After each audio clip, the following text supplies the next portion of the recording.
complete spectrum of sights and sounds of the Australian continent make travelling around Australia the experience of a lifetime.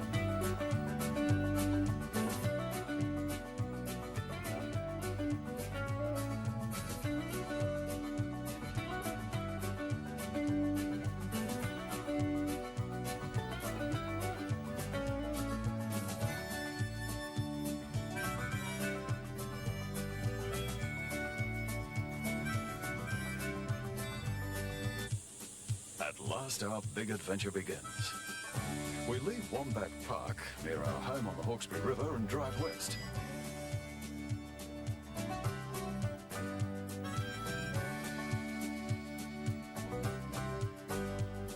When you travel around Australia, the time of year is very important. It's autumn, one of the best seasons to see South Australia, Victoria and Tasmania. We're heading for Ceduna to make our way round the coast. First day on the road can be tiring, and I have to get the feel of towing the van. Load levelling bars distribute the weight. The braking system's efficient, but I must keep space ahead. It takes quite a distance to stop a heavy rig like this. It's important to know where my wheels are. On narrow roads and bridges, I've got to know exactly how much room there is.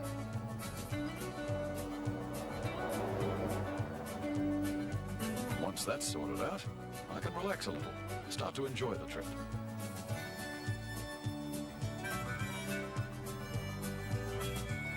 Our first overnight stop is Dubbo.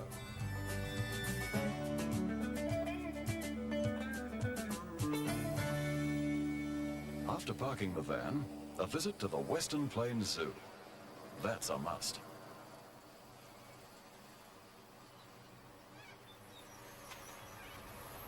You can drive your car around or hire bikes at the entrance. Well, cycling's good exercise after sitting in the car all day. I haven't been on one of these for years, but they say you never forget. In this open range environment, we can't help but admire the wonderful condition of the animals. We can get closer to them here than we could in some African game parks.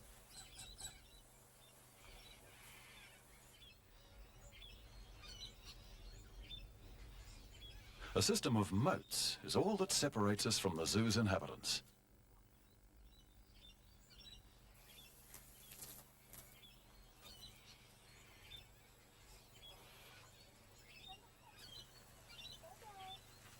It's incredible how people can shoot these things and want to put their heads on a mantelpiece. Entrance costs around $25 for a family of 4.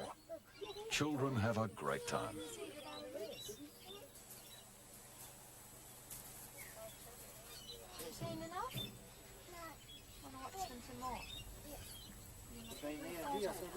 Yes, I believe I have. We'd like to stay longer, but we must be on our way.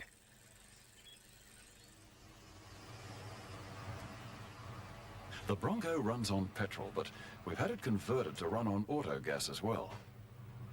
Here, petrol's 54.5 and diesel 51.9 cents per litre. Gas costs us 28 cents, so wherever possible, we'll run on the cheaper fuel.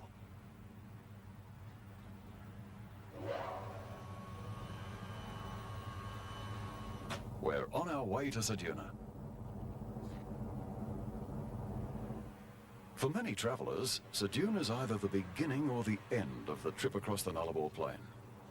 For us, it's the real start of our trip around Australia. There are shops to buy fresh fruit and vegetables and wonderful seafood straight out of the bay.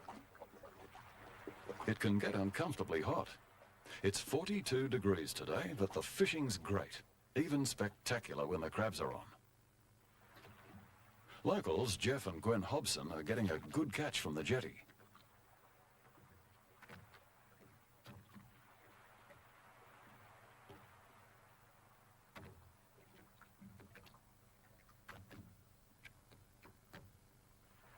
Not far away, Jason and Sonny are having a field day too. we can see crabs swimming right into the nets in the clear water below the jetty.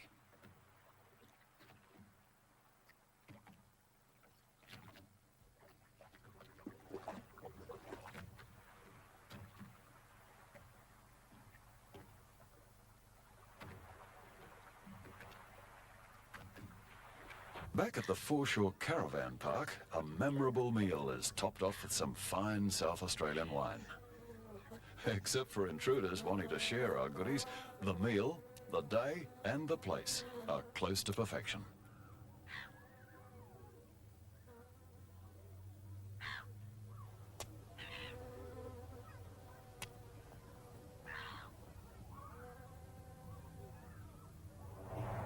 We're taking the alternate Highway 1 around the Eyre Peninsula. The roads are wide and straight with good sealed surfaces, excellent for caravans. One of the jewels of this coastline is the secluded and beautiful Coffin Bay. Matthew Flinders named it in honour of his friend Sir Isaac Coffin. We came here because oysters cultivated in the bay have a reputation as possibly the finest in Australia. And coming from the home of the Hawkesbury oyster, we wanted to judge for ourselves.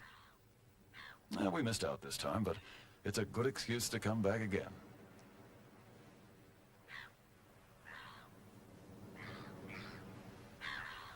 Now that's the way to get a good look at the countryside. At that pace, you wouldn't miss a thing. I'm Ken. Ken? I'm John. Hello, John. Just been riding around Australia. Yeah, I noticed your bike. You've got a good setup there. The bike itself, being a mountain bike, is more sturdy. You have a tendency to put a lot more on, and you're carrying a lot more weight than maybe you should be.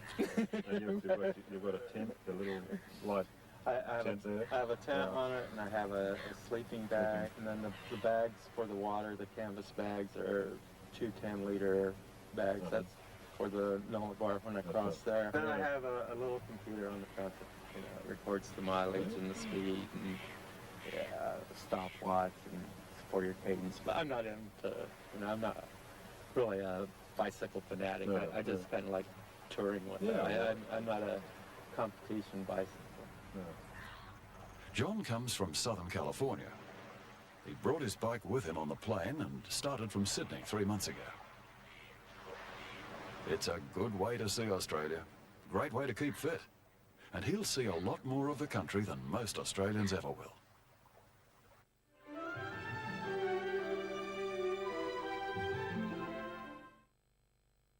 He abducted a child at knife point and received a sentence of 3 years, but after only 6 weeks he was back on the streets terrorising the family whose lives he had already shattered.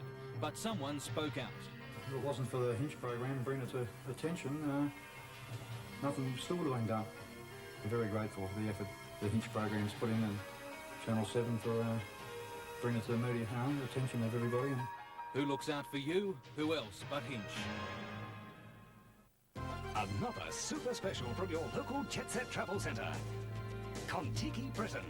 Only $19.90 a day. When you book a Kon-Tiki European holiday from your local Jet Set Travel Centre. If you took only the fruit and only the fruit juice out of a can of SPC peaches in natural juice, what would you be left with? Nothing. That's right. Nothing. No preservatives, no coloring, no added sugar. That's because a can of delicious SPC fruit in natural juice contains absolutely nothing but fruit and fruit juice. If you come to New Zealand and it gets too hot, there are lots of places you can get a cold drink.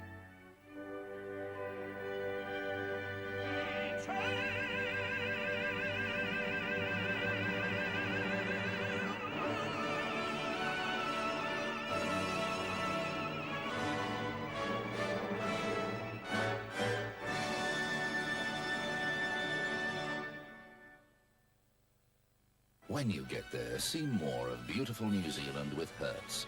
Hertz have the lowest, most flexible 3 to 6 day rates of any major car rental company in New Zealand.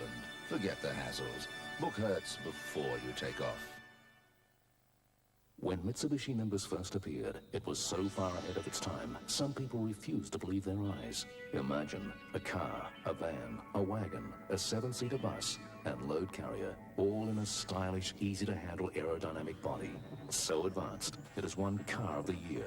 So versatile and roomy, it covers all your family needs. And now, even more powerful with the 2-litre Cyclone engine. Nimbus, 4 cars in one. Smart thinking from Mitsubishi. Most bran cereals are made from wheat bran. They contain insoluble fibre, which helps keep you, well, regular. But now there's new Uncle Toby's crunchy oat bran. Because it's high in soluble fibre, it can also help lower your cholesterol level. And as it's Uncle Toby's, this hearty breakfast cereal also tastes great. Uncle Toby's crunchy oat bran and crunchy oat bran with fruit. The tasty way to help lower cholesterol. Next, we're going to Hawker in the Flinders Ranges.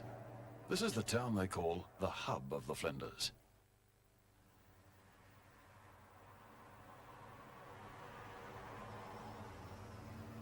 Fred Teague is one of the Flinders Ranges' most ardent promoters of tourism. He came here 45 years ago to run the mail from Hawker, 70 kilometres down the track to Carrollton.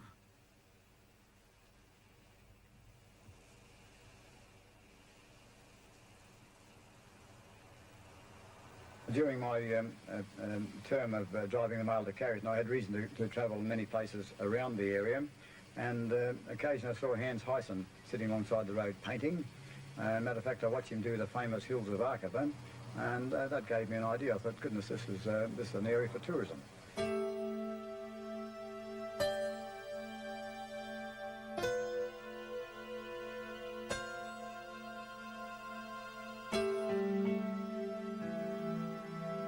First of all, I think Wilpena's a must because there's only one Wilpena pound. It's very similar like seeing the Sydney Bridge or Ayers Rock. It's a singular thing. In this natural wonder, rugged mountains form a circle. From the air, we could see the resemblance to a huge cupped hand. But then there are the gorges just beyond, Bunyaroo, Batchner, Aruna, Parachilna, the Moralana Scenic Drive. There are so many places of scenic beauty around that anyone could spend a week here and really enjoy seeing different scenery every day.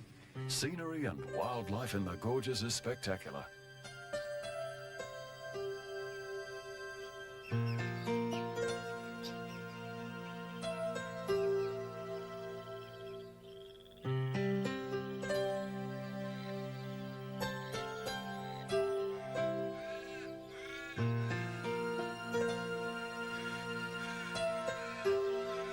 Roads through Bunyaroo, Bratchner and Parachilna can all be negotiated by the average car.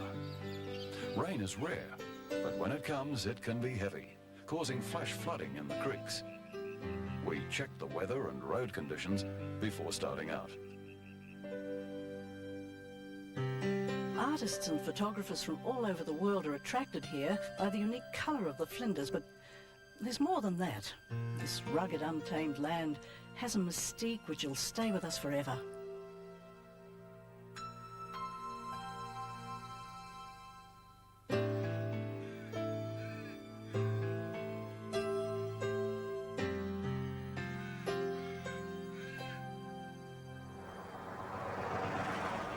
We pass by the historic mill at Quorn on the way to Burra. On this lonely hillside, a shepherd who discovered copper near the banks of Burra Creek lies buried. His name? Thomas Pickett. He received a total of £20 for his find, and after labouring in the mines for the rest of his life, died a pauper. The company men who made great fortunes from the monster mine grudgingly contributed 5 guineas to his funeral.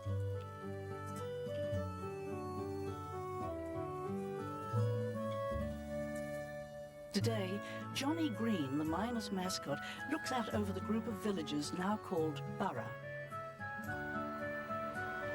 At the Tourist Information Centre, we met Jenny O'Connor. Her family has lived here for generations. She has a knowledge and enthusiasm for this town, which she loves to share. Because that's where they sold you water at a shilling a bucket. Fairly expensive. You traded your horses and bullocks, any other goods and chattels. All that trading took place here in the square. They tell me a woman was traded for 2 gallons of beer one hot Saturday afternoon, so an interesting sight. In the evenings, the Cornish and Welsh, great fellows for fighting and wrestling. They'd rope off the screen. You'd have 200 or 300 fellows out here most evenings having their fighting and wrestling matches. The village pump supplied townspeople with fresh water. In days when the average wage was 21 shillings, the mining company charged a shilling for a bucket of water. The banks of Burra Creek provided the first home for many of the miners and their families. In the 1850s, nearly 2,000 people lived in dugouts along the creek. Cool in summer, warm in the winter, didn't cost you anything to build, you didn't have to pay any rent. Your wife had another baby, you dug another little room on the side of it, quite easy to organise. But unfortunately they used the creek as their toilet and the amount of epidemics were incredible, particularly typhoid. The men paid a shilling a week out their wages to a hospital fund, and the boys in the age of 8 who worked for the company paid 6pence. The Cornishman about 5 feet and his wife was about 4'10", so just tiny little dwellings. Imagine word getting back overseas. Come on dear, there's plenty of work in this new colony. I've got a house all ready for you. Get organised and come out. Disease and sudden floods caused havoc amongst the dugout dwellers, so company cottages were built. Rows of on-the-street cottages with whitewashed walls were typical of the mining towns of Cornwall. Some of the cottages have been restored and are now available as low-cost accommodation, providing an opportunity for visitors to stay in Australia's earliest mining company housing.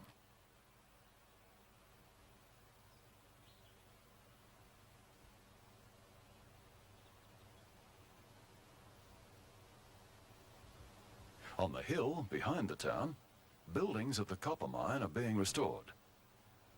At the height of production, it was said that all of South Australia was employed by the mine. In 1877, falling copper prices and rising water brought the mine to an abrupt end, exactly 32 years after it began. A few kilometres to the south, we passed through the Barossa Valley, one of the great wine-making areas of the world. Oh, it's grape picking time. In this small vineyard, they're hand-picking grapes to be used for making champagne. Onto the coast, to the Coorong. This is a string of lagoons and salt pans enclosed by the sandhills of the Young Husband Peninsula.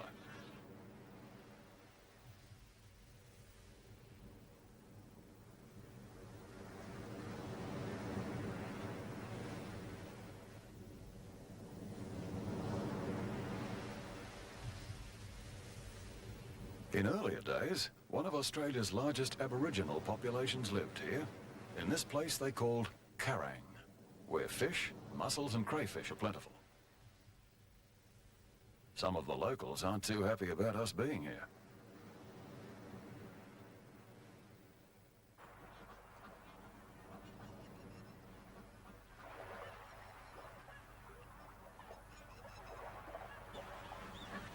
This national park is home for more than 400 species of birds.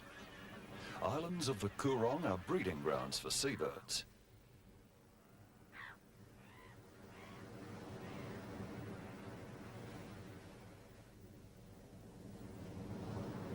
Colin Teal's classic story Storm Boy made Mr. Percival, the Coorong pelican, famous.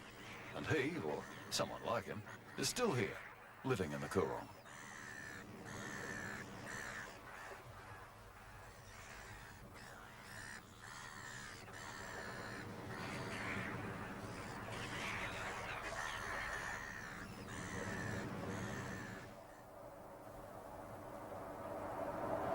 We crossed the border into Victoria. This southwest shoreline was known as the Shipwreck Coast. In the days of sail, seamen were entirely at the mercy of wind and currents, and many gallant ships were lost on the treacherous reefs. A couple of hours' drive from the border, on the Shipwreck Coast at Warrnambool, we found an historic recreation of a port town dedicated to those seafaring days. Flagstaff Hill Maritime Village is a replica of a 19th century coastal village named because the flagstaff on the hill was used to signal messages to ships coming into harbour. I'm Margaret and I welcome people from all parts of the world to our Flagstaff Hill Maritime Village. Now this is the Lighthouse Keeper's Cottage. Now this is set up just as the Lighthouse Keeper's Cottage was in years gone by, and we have sewing machines here which the girls come in and use. They make their little mop hats and things like that. And over here we have the bedroom.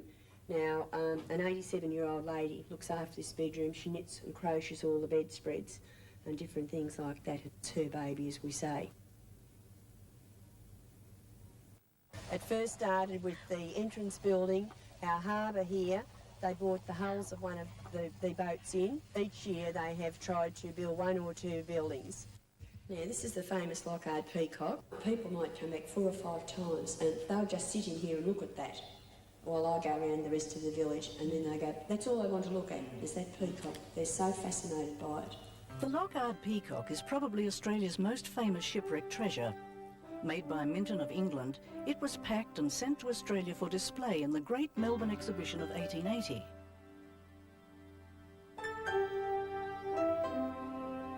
The statue travelled on a small iron clipper, the Lockhart. The crew and 18 passengers were on board.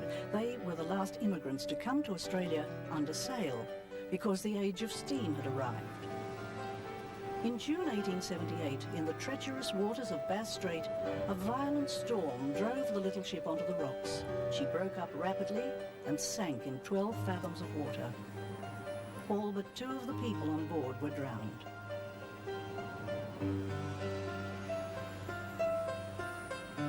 A ship's apprentice, Tom Pearce, and a young woman, Eva Carmichael, were the only survivors. And days later, the crate containing the peacock was washed ashore. It was a miracle. The only damage was a small chip on the beak.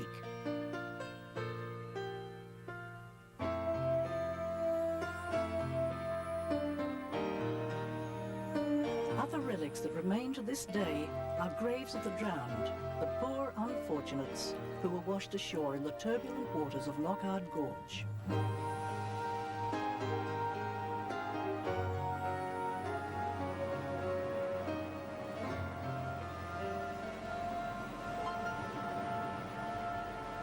Relentless wave action has sculpted the cliffs into gorges, arches, islands and blowholes.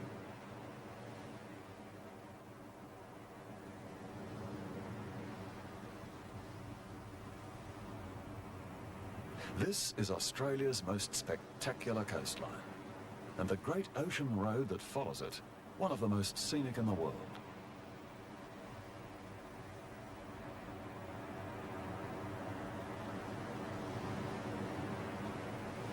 The road meanders on to Port Phillip Bay.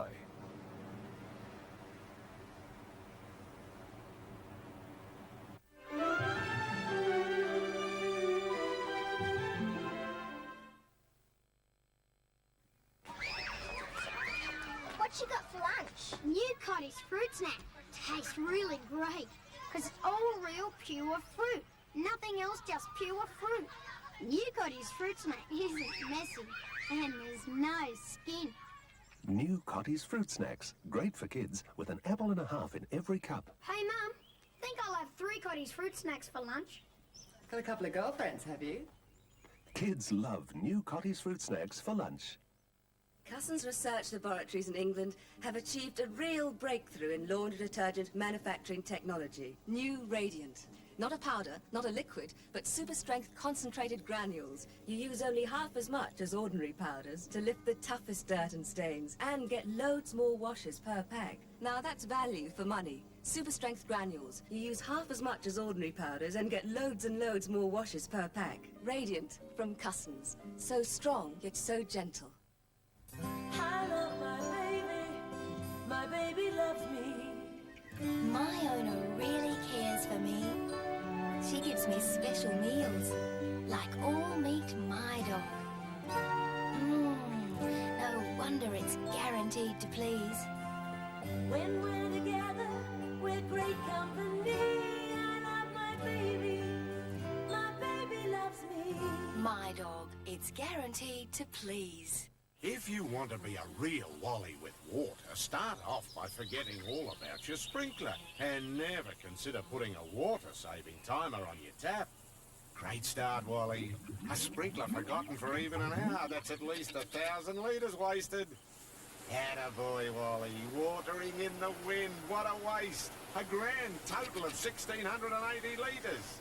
Come on, don't be a Wally. Ring the water tips line and save water inside and out. I've been researching the facts, and the clinical tests prove there isn't a pain reliever more gentle to the stomach than Panadol. Panadol from Winthrop has pure paracetamol, so Panadol provides effective relief from headache, pain, and fever.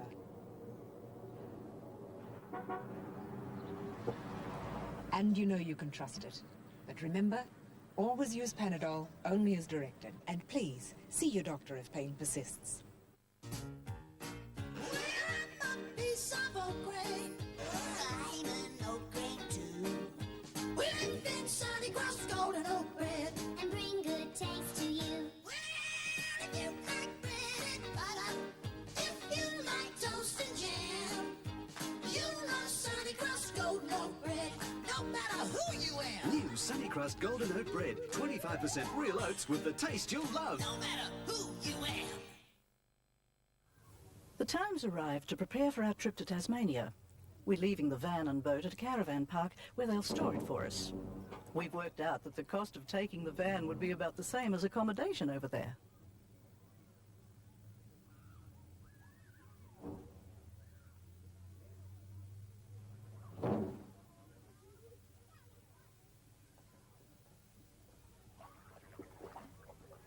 All the extras stripped off the car, we set out for Port Melbourne to board the Able Tasman. Bookings have to be made well in advance. The Bass Strait ferry is always filled to capacity. Vehicles of all types are driven on board.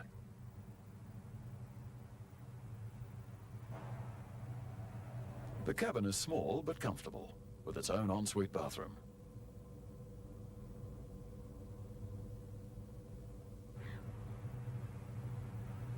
On the observation deck, we join other passengers to watch the Melbourne skyline as the ferry departs at 6 p.m.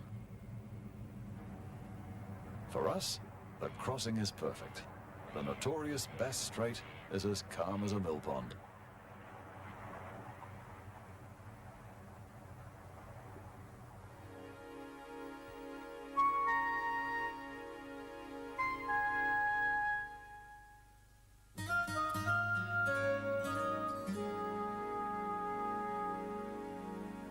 As soon as we arrive, we realise that Australia's only island state is different. In Launceston, crossing the Cataract Gorge by chairlift brings breathtaking views.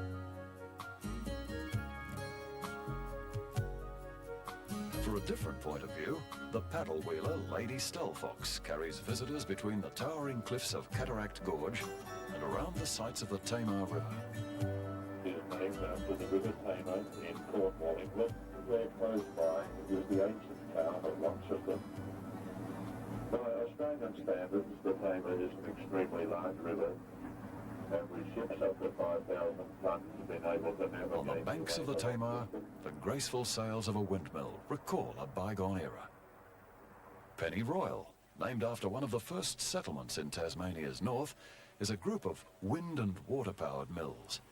In an old quarry site, barges carry people through underground tunnels containing the world's only replica of a 19th century gunpowder mill.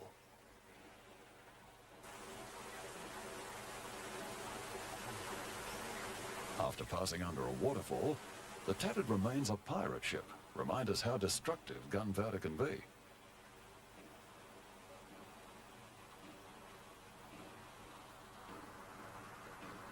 All the mill's power is generated by the big water wheels.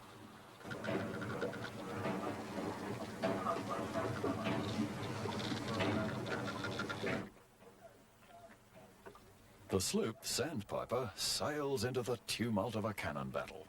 This one is all smoke and noise.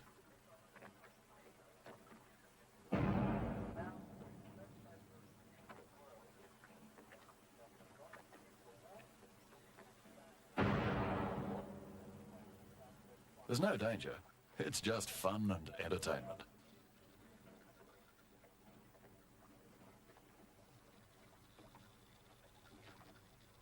During construction, most of the historic sites in Tasmania echoed to the clanging of chain gangs and the sound of the dreaded lash. Nowhere is more reminiscent of Tasmania's convict past than Port Arthur, down south on the Tasman Peninsula. For nearly 50 years, this was home to 12,500 convicts who lived with the lash, and a horrifying isolation system that often drove them mad. In the middle of Port Arthur Bay, the Isle of the Dead contains nearly 2,000 unmarked graves of convicts who died in this hell on earth. But the spirit of convict days can be relived in a novel way. Buy or hire an audio cassette from the information kiosk and experience the drama of life in a penal settlement. Convict days come to life with the experiences of Frank McNamara, a genuine Port Arthur convict. And we slept in rough wooden dormitories with the mud and the cold. But they did change it to a penitentiary. After I left, more's the pity. Up to the left there, looking for all the world like a real old castle, is the guard tower. The cottages marked Tower Cottage and Smith O'Brien's cottage on your map are both worth a closer look. Smith O'Brien was a political prisoner who fought to free Ireland and ended up here for his troubles. And up there in ruins now stands the church. Built in the 1830s, it had a fine spire and a wooden roof, but they're all gone now, blown down by tornadoes or burnt in the bushfires. All they saved after the last fire was a small box and a large Bible. In the 10 years Frank McNamara spent here, he received 650 lashes. The songs he wrote in prison live on as poignant reminders of Australia's convict days. And from the maiden whom I do adore, I've been a prisoner.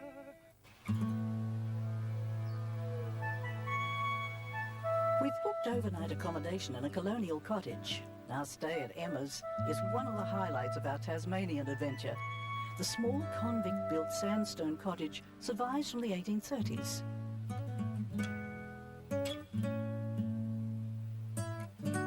It's furnished with antiques and memorabilia. There are some concessions for today's travellers. The addition of excellent toilet and cooking facilities. No television, no radio, just the cosy open fire. We relax for the evening, feeling very close to Emma, the lady who lived here long ago.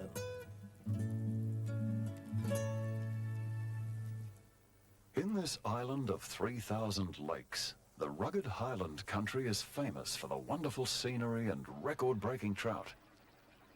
Although Australia and New Zealand are world-renowned for trout fishing, there are no trout species native to the Southern Hemisphere. The first fingerlings were bred here at Salmon Ponds from a shipment of ova packed in ice, charcoal and wet moss and shipped from England in 1864, well before the days of refrigeration. The journey took 3.5 months. If you want to catch fish, the best bet is to ask someone where you can find them. Kerry Hay is a professional trout guide who works out of Rosebery on the west coast. I asked him about the value of hiring a guide. Fishing guides offer the visitor in Tasmania the opportunity to get to areas that he wouldn't otherwise know were available. Kerry, anyone coming to Tassie and wanting to fish, what sort of gear do they need to Ken, most of the visitors coming to Tasmania would require, I think, some warm weather gear, irrespective of the time of the year they're coming. It'd be wise to bring that, and a bit of wet weather gear, although the guides will provide it if necessary. But generally speaking, guides supply waders and all fishing equipment if required by the client. If the client has any equipment of their own, the guides will supply anything and everything that's required by the client. Like an old bloke I met at Lake Sorrel one time.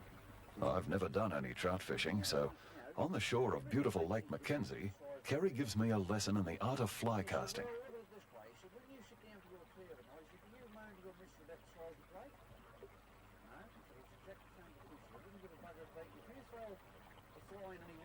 Then it's over to Lake Zeehan to try some lure fishing.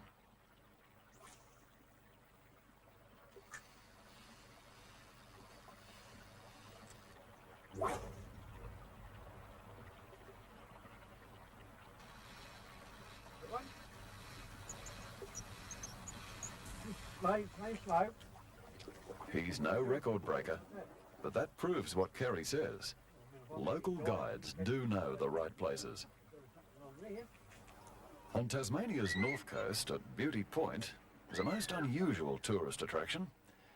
It had been highly recommended to us before we left home by our 3-year-old grandson. It was developed by Cliff Neal. He's an arctophile. That's a fancy way of saying he's just mad about teddy bears. Actually, it all started because I'd been writing kids' stories, and I told my granddaughter Tegan a story about finding a family of teddy bears up in the hills. And one day she told me, "Granddad, I'd like to see where those teddy bears live." So I decided to build a park. Actually, it only took 4 months to build the world's largest teddy bear. It's 25 foot high and it's made of fiberglass and steel. It's also the world's most expensive teddy bear. It cost $31,000 to build. A lot of money for Teddy. And of course we have a lot of fun.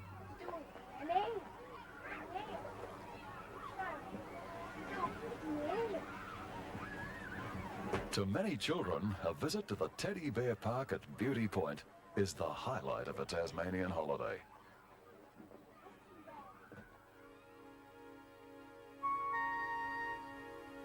The average visitor spends about 10 days in Tasmania, believing that on this small island, you can see everything there is to see in that time. Our 2 weeks have flown, and here we are at Devonport, ready to board the Able Tasman for the trip back to the mainland, knowing it'd take months to see all that this fascinating island has to offer.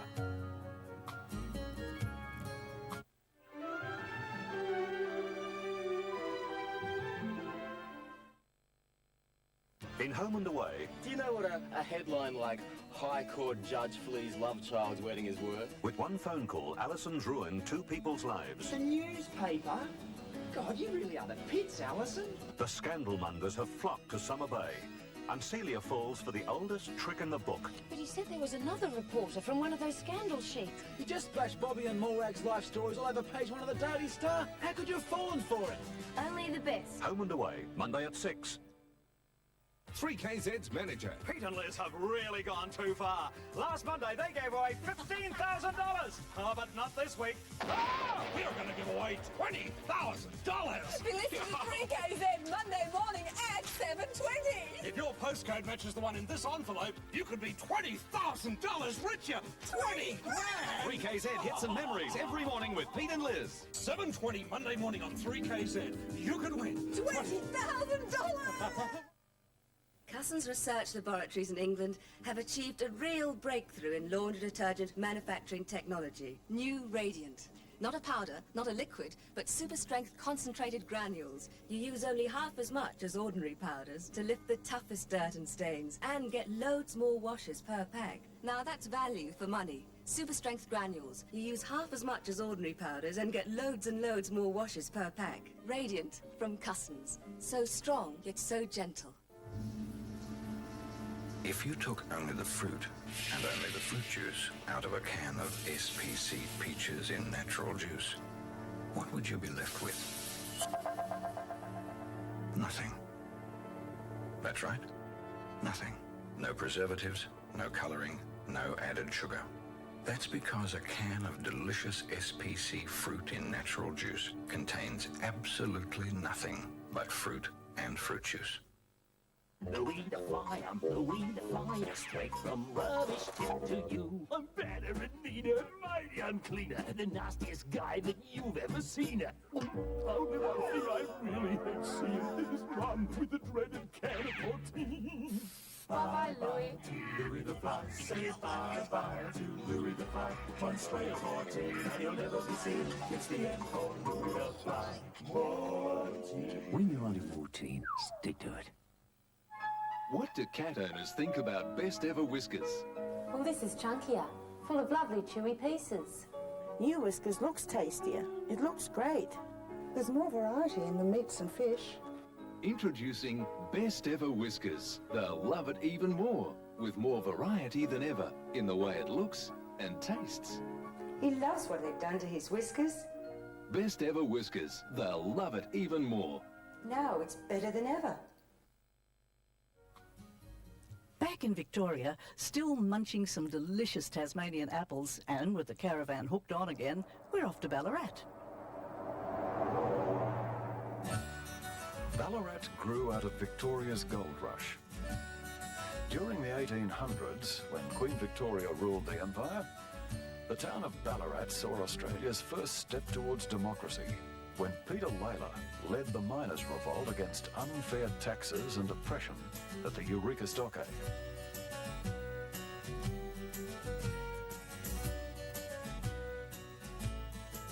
It grew from a rip-roaring gold mining settlement into a wealthy and gracious city.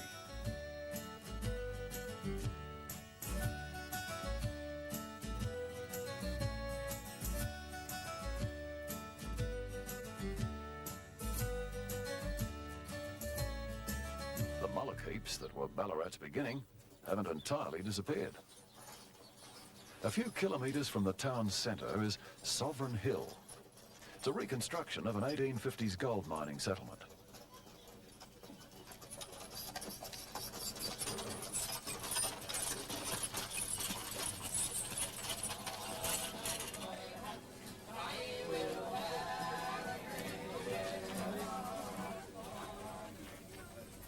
It shows what it was like in those feverish gold rush days.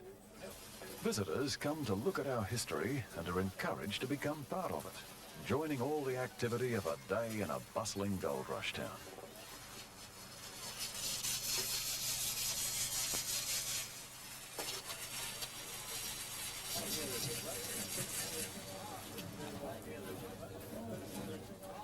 On our travels, we've found that these recreated glimpses of colonial history always attract large crowds. These days, more and more Australians are showing an interest in the growth of our nation and the pioneers who created it.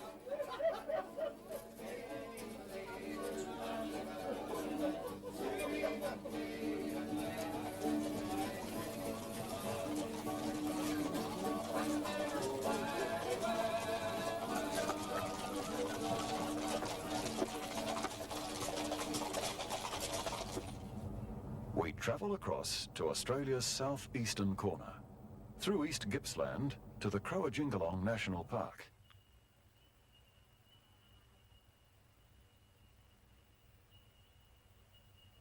Quiet and remote, Malakuta Inlet is Victoria's most peaceful lakeland.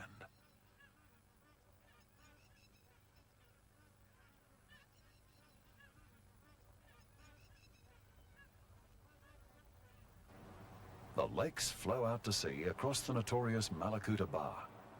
It's narrow, shallow and ever-changing. A lot of care and local knowledge is needed to negotiate it. Abalone divers face the challenge every day.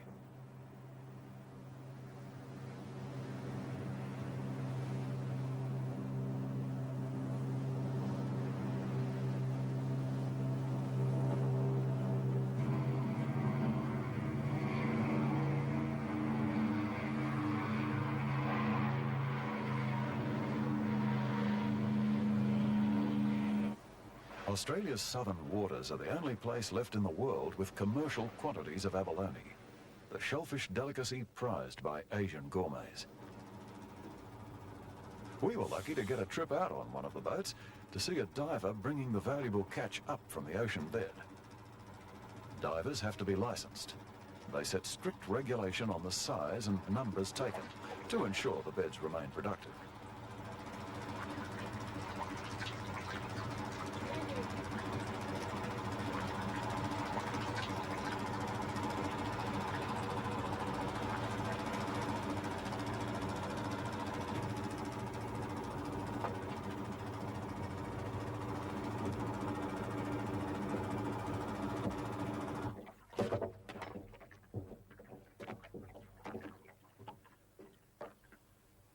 Abalone, fresh from the sea, is canned immediately at the Malakuta Co-op.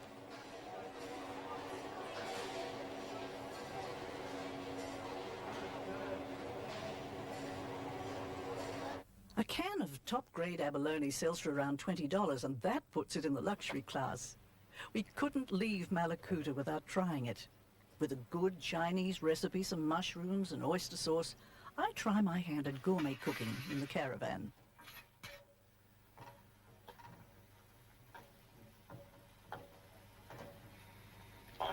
I haven't a wok, so the frying pan will have to do. It looks okay, smells good, so let's try it.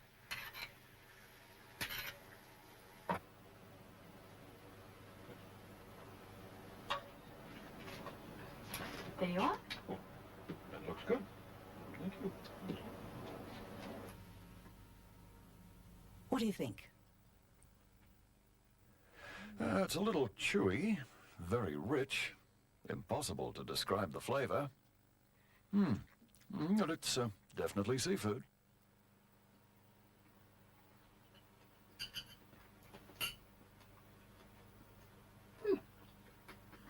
It's good enough.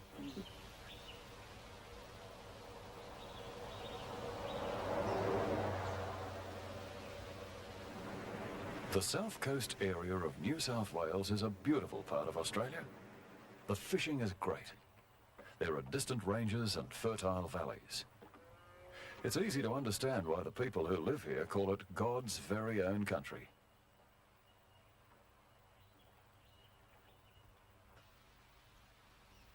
A couple of days later, we're back home at the Hawkesbury River for a short visit.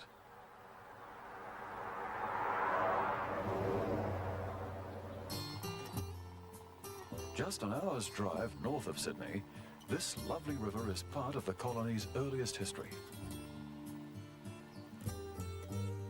The Settlers' Arms at St Albans is one of the oldest existing coaching inns. Running through the Hawkesbury Valley are the remains of the Great North Road. It was built by convict chain gangs as access to the rich farmland in the Hunter Valley. Now part of the Durrow National Park, it's accessible only as a walking track. After 150 years, the stonework still remains in excellent condition.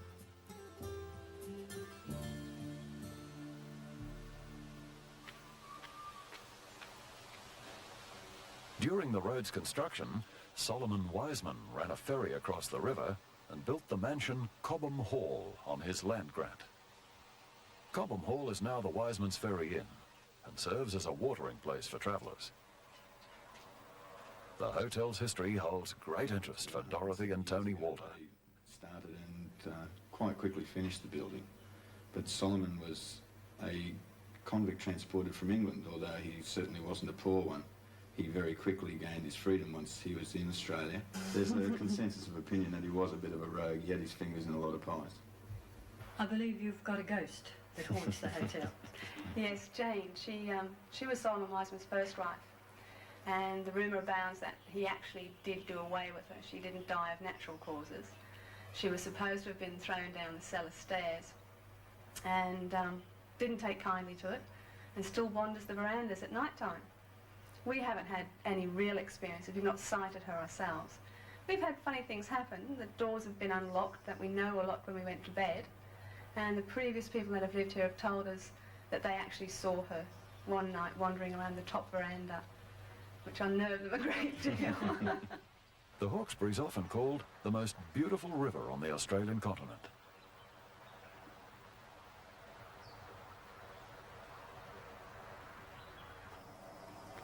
We travel north again, through the timber country of the east coast. Among the first free settlers here were the timber getters. At Wauchope, Timbertown is an authentically recreated village, showing how our pioneers lived and worked over a century ago. In the 1880s, narrow-gauge rail lines reached up into the ranges, and steam engines, like this one, transported loads of timber to ships waiting at the coast. Now, a ride around the settlement takes us back to the days of steam.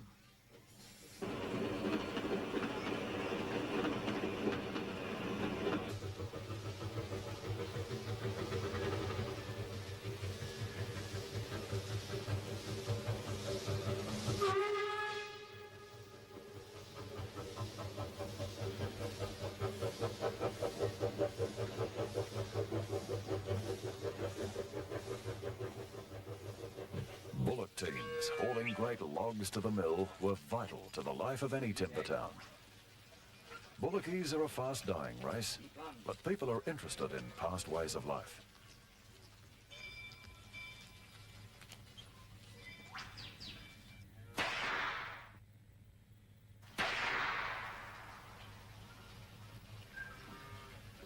The old-timers didn't always bother too much about a matched team, either matched in colour or matched in breed. So there could have been all colours. There could have been reds and roans and brindles and black and whites and baldies and whatever else you could think of. But there's one thing they would have been. They'd have been lean, hard, slabby cattle, all hips and horns and ribs. Now, people wouldn't like to see cattle in that sort of a condition today, but that's the way they really were.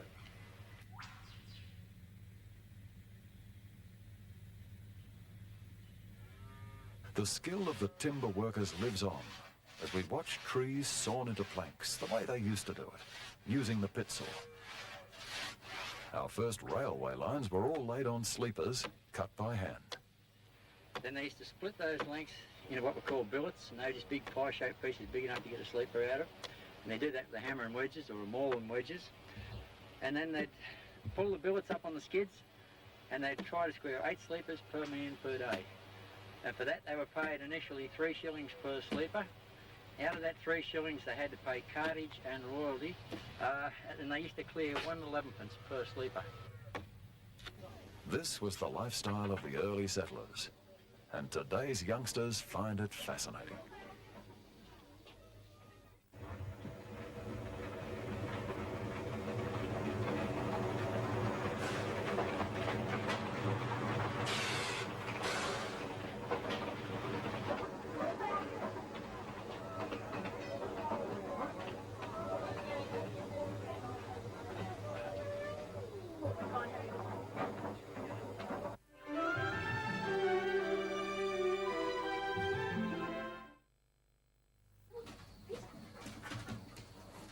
This summer, get tough on fleas. Exelpet Flea Liquidator. It kills more fleas than the leading flea collar. Exelpet Flea Liquidator. Don't just collar fleas, liquidate them. Tony White is so reliable. His missing cars are so desirable. His deals are undeniable. Tony's got the sharpest pencil in town. Tony White is so approachable. His terms are so negotiable. He'll write a price unbeatable. Tony's got a Nissan deal for you. Somewhere between Cincinnati and L.A., Charlie discovered a brother, and Raymond discovered the world. Dustin Hoffman, Tom Cruise, Rain Man, from the director of Good Morning Vietnam. Sneak previews all weekend. Check newspapers for details.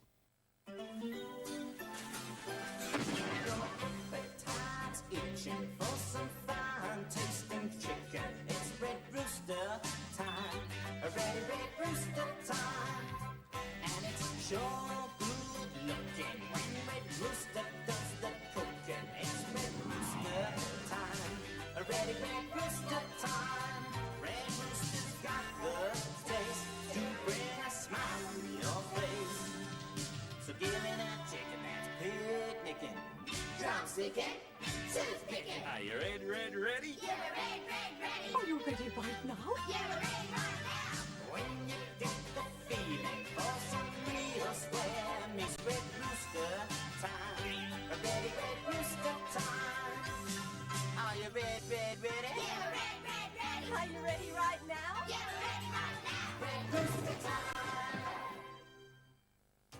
way some cyclists behave, you'd think car drivers didn't exist.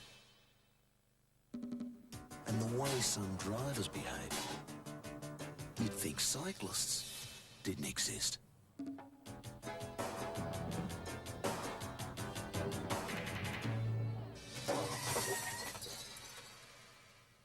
Look, driver. Look, rider.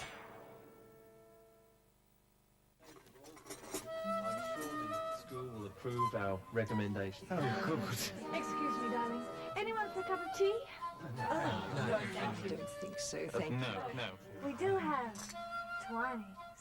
Oh, yes. Oh, I'd love a cup of Twinings. One of those. Oh, after you, Roger.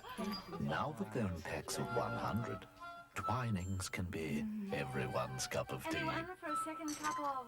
Yes, please. Yes. From the Manchu Court King Dynasty's 17th century imperial China, the Dragon Emperor, treasures from the forbidden city of Peking, now the National Gallery of Victoria. An oriental odyssey of myth and mystery surrounding the Son of Heaven and the Lord of 10,000 Years, the Emperor of China. 100 exquisite items portray a unique and luxurious lifestyle. Proudly sponsored by Vic Health and Channel 7. Don't miss the sumptuous Dragon Emperor, extended by public demand to the 19th of February, now the National Gallery of Victoria.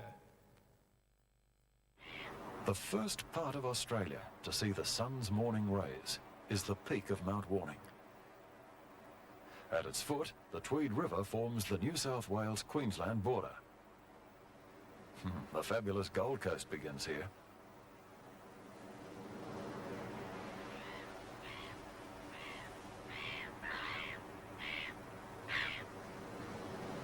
In the border ranges behind the Gold Coast, there's a natural wonderland of unsurpassed beauty.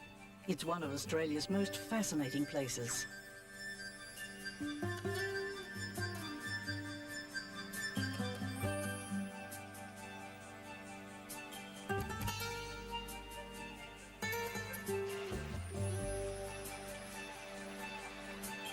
Here, the subtropical rainforest in Lamington National Park is dense and rugged. Birds and animals pay little heed to visitors.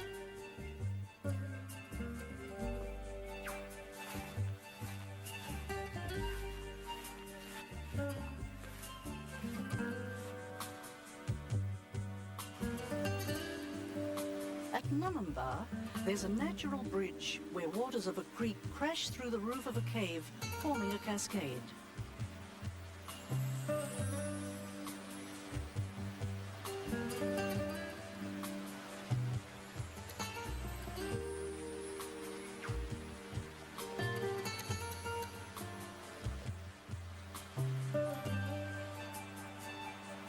Along the Springbrook Plateau, the dancing waters of Purlingbrook Falls plummet into the valley below.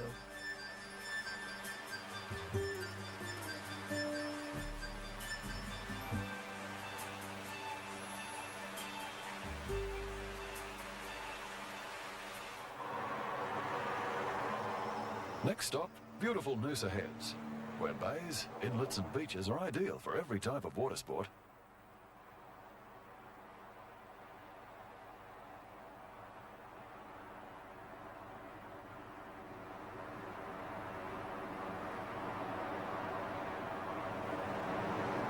The Noosa National Park is a great attraction. There are spectacular views all along the 2-kilometre walking track.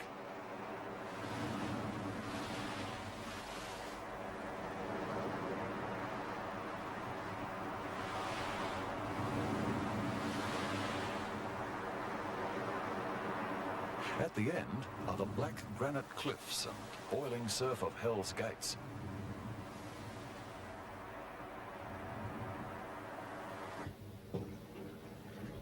Our boatloader has caused quite a bit of interest among fishermen around the park. They're anxious to find out how it works.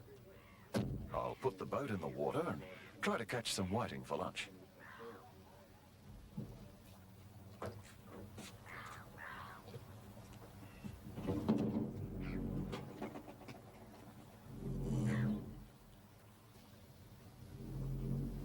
That's hard, isn't it? You'd use over hernia, wouldn't you?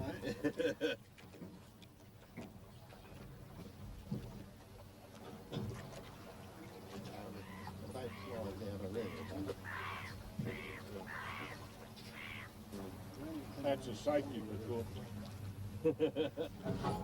The bung end?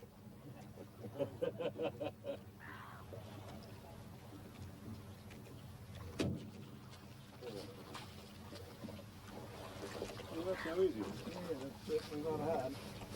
And, of course, in a river, you're going a much bigger advantage than this. No one could call me a fishing fanatic. I like to throw a line in and catch enough for a meal, but, well, if they're not biting, it doesn't worry me in the least.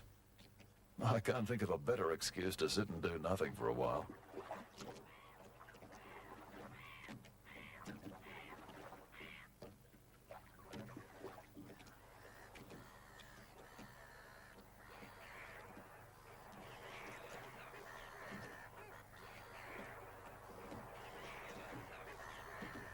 While Ken relaxes with his fishing line, I make a short trip up to the Blackall Ranges.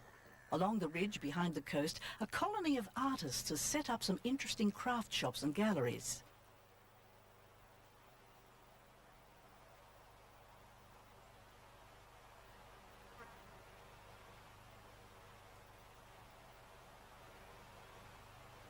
Thel Merry has her studio at Montville.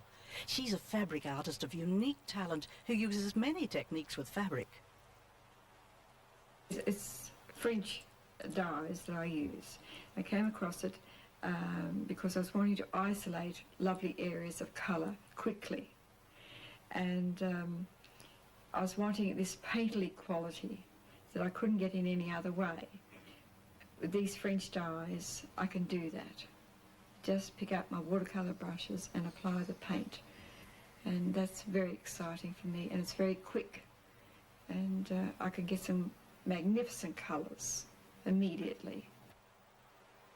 Because I love fashion of any sort. And so I was wanting then to incorporate it into the three-dimensional form. And of course there's nothing better than the body to give this three-dimensional form. So I started experimenting with the clothing. Mostly with the males, it's the jackets of various types. This one here you see is done with stitchery and strip quilting. I think you need a solid background in art so that you can have this professionalism. You have to know about design and composition and your colour combinations. This coat is hand-dyed pure silk. It's one of Thel's masterpieces. Just my size. I think I'll buy it and take it home with me. Time to move on to the Tropic of Capricorn at Rockhampton. A spire marks the exact position where the temperate zone ends and the tropics begin.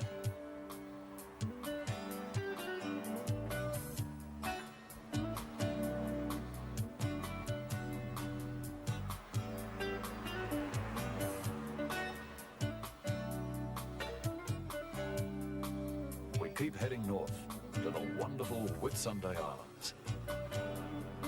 The passage was named by Captain Cook when he sailed through on Whitsunday, the 4th of June, 1770. Every morning, when tourist trips depart, Chute Harbour resembles Sydney's Circular Quay in peak hour. Holidaymakers embark for their tropical paradise in fast catamarans that carry loads of tourists to the resort islands. One of the most popular is South Mole, which offers a round-the-clock lineup of activities for holidaymakers.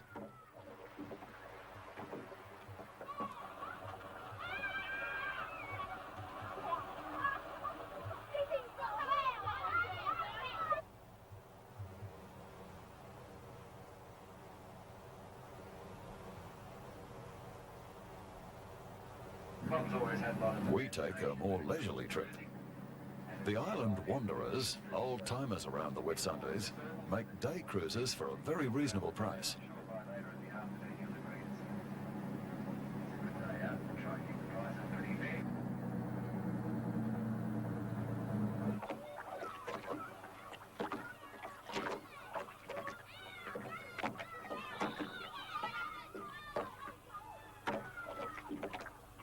We pick up a mooring in a lovely little bay and explore the beauty of a relatively undeveloped island.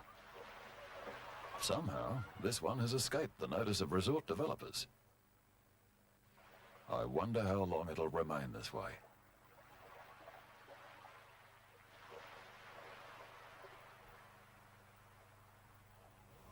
You know, one of the great things about caravanning is the people you meet. Everyone's friendly. Perce and Betty Bowden are from Echuca on the Murray River. Easy to tow. Yeah, I could imagine. And it's wind resistant. We've had no trouble with the road trains or anything like that as they pass us. And I hear from other people that caravans shift, but ours doesn't move. But we come up the centre. We went through Adelaide, Port Augusta, Ayers Rock, Alice Springs, and then up to Darwin. It was very dry, but we did enjoy it. The rocks are lovely. The crocodiles are lovely too.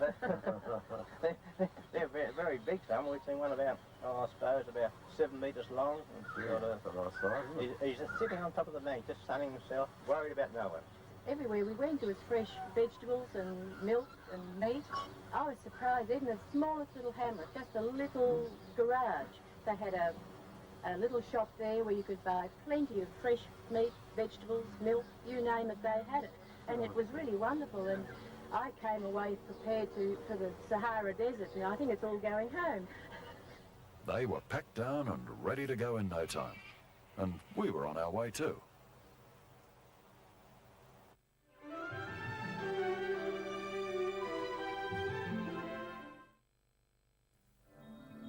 A breakthrough in heart disease. It's a surgical stainless steel mesh that will permanently prop open the artery. The artery will stay open forever. From here on out, I won't have any more problems. It's the tip of the iceberg. See how thousands may bypass the bypass, plus an Aussie answer to the housing crisis. It can be built on the factory floor in just 12 minutes. And a window for nosy neighbours. Turn it on and you see right through. Off and you've got frosted glass. ANP presents Beyond 2000, 8:30 Tuesday. Ah, hello.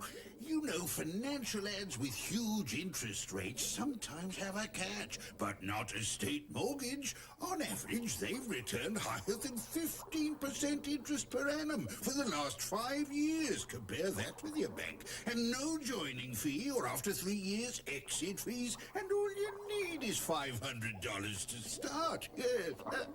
Estate Mortgage. It's not a bank or a building society. It's even better. A beautiful Ethiopian princess serving as a slave to Pharaoh's daughter, and both ladies in love with the same man, the savior of his country, destined to be buried alive for choosing the wrong princess. It is Verdi's Aida, a cast of over 1,300 on a stage so big it has to be in Carlton's Prince's Park. The all-new Toyota Cressida is proud to sponsor Aida. Oh, what a feeling. Why did we make Hyundai toughest in its class? You always hurt for one you love. You shouldn't have to treat your car with kid gloves. You always break the kindest heart with a hate. Hyundai, cars that make sense. It's because I love you most of all. Tip-tap, tip-tap. Mr. Rabbit and his children were rethatching the cottage. Mrs. Rabbit was making her cottage oven-baked bread. "You're just in time," she told her husband. Her cottage oven bake was light and soft and lovingly covered with sesame seeds. It tasted so yummy. They could have happily eaten it all day long. Cottage oven bake, the yummiest bread from Tip Top. Who's clever? Katie's presents classic skirts and jumpers in pure new wool, just $36 each. Pure new wool cardigans, just $48 each. You could spend a fortune on pure new wool coordinates this winter, but if you're clever, you'll come to Katie's. You're clever as Katie's. Lying off the coast near Cardwell is Australia's largest island national park. Hinchinbrook has towering granite peaks and rugged mountains. The island abounds in clean crystal streams, waterfalls, rainforests and deserted beaches.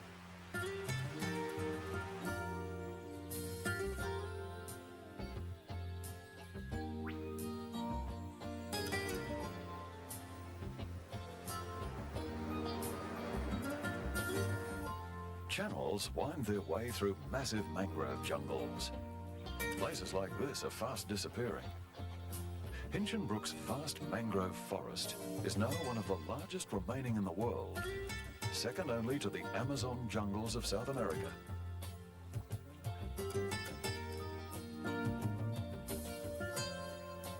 Most of Hinchinbrook is rugged and uninhabited. Only about 30 people live here to service the tiny resort at Cape Richards.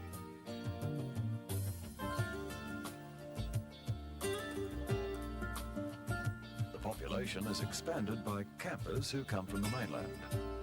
They're put ashore at camping spots by local boat skippers.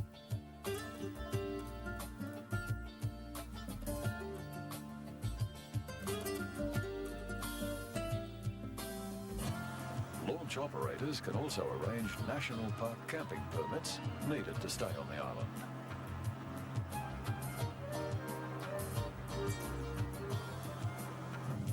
On most of the beaches, everything, including drinking water, must be carried with you. Here, for a while, you can make believe you're truly a castaway on an island paradise.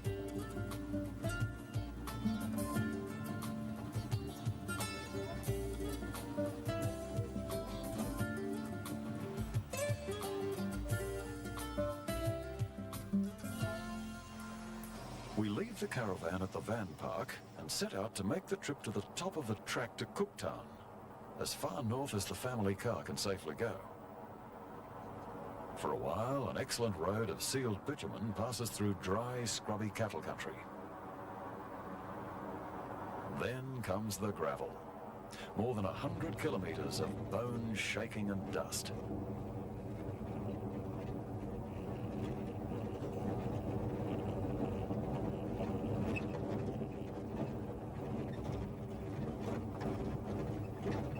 Cooktown is one of Australia's last frontier towns, and oddly enough, it was also the first.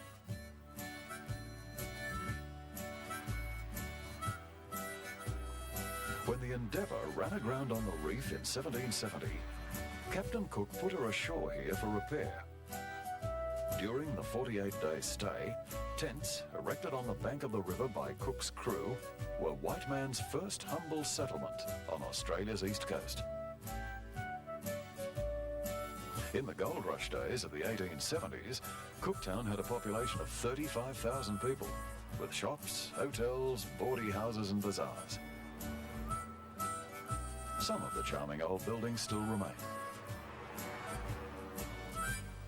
This one was originally built for the Queensland National Bank at an astronomical cost of £25,000.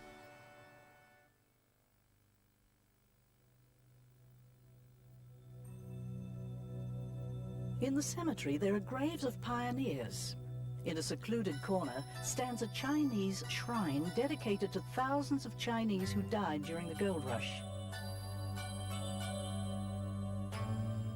The three red characters are instructions from the writings of Confucius to respect the dead as if they're present.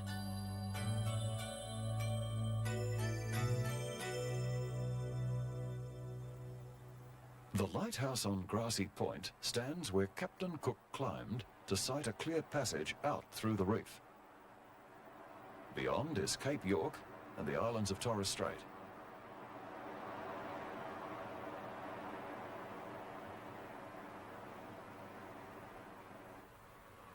Cooktown is a remote and charming place. You get the feeling that time stands still.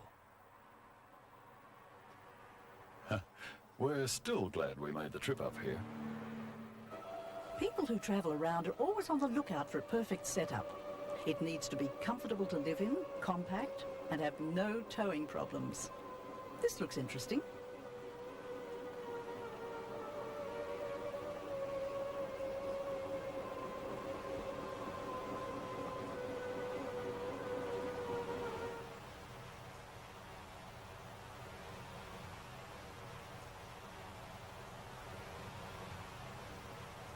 Merle and Keith Gould spent a lot of time travelling on outback roads. You get no top sway with the magic camper on the back, the ruts and corrugations. It seems to iron them out beautifully. And I've no hesitation in saying that it is one of the best vehicles with a magic camper on the back to handle in the outback country that I've ever driven. How far do you travel each year, Merle? 14 to 16,000 k's at least, sometimes a little bit more. Depends. If we're going to the northwest, it's a fair distance to get there. And long way home. People often ask us, aren't we scared? But I don't know what we'd be scared about. I don't like snakes very much, but they seem, if you walk, you know, they seem to go away from us rather than towards us. And the people are wonderful wherever we meet them. Really tremendous. No, it's fascinating. The further out and the more isolated, the more wonderful it becomes. Just the touch of a button and a battery-operated motor folds it all down into a neat package.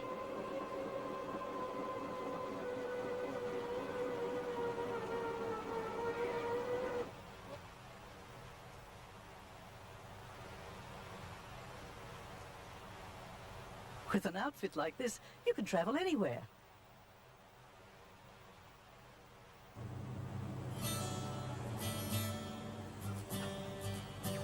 Now it's time to head for the centre, to the red heart of Australia. Days of driving along a road that shimmers and melts in a heat haze on the horizon.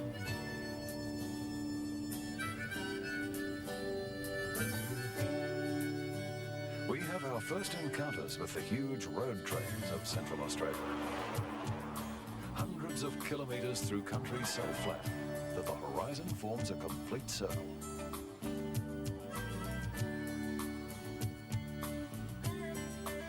Over the Queensland border and into the Northern Territory. We make sure fuel, oil and water tanks are all full. Out here, it's a long walk between petrol pumps.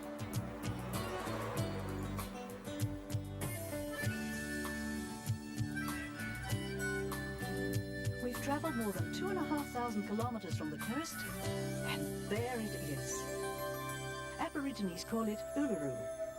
Legends tell how it was created. Every scar, cave and overhang is part of a story from the Dreamtime. The Aboriginal people of Australia have the oldest surviving culture in the world.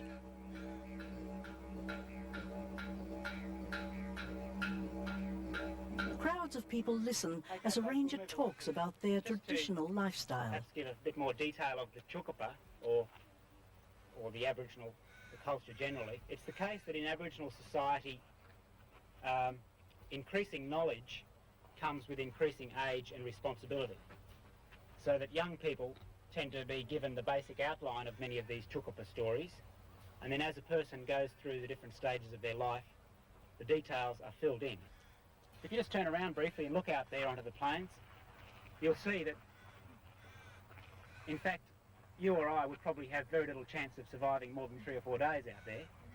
But for Aboriginal people, even 10-year-old children, for instance, they have extensive knowledge of this country, where the food is and how to get it, and they'd have no trouble at all in surviving in that sort of country, particularly now when we've had above average rainfall for the last year or so. This isn't what everyone expects a desert to be. The most exquisite flowers are able to survive here.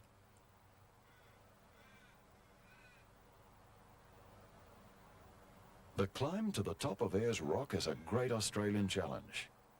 To get to the top, no matter what, seems to be the goal. It's a very steep climb. The average time to get up and back is about 90 minutes. For anyone not 100% fit, or those who have a fear of heights, the climb can be dangerous.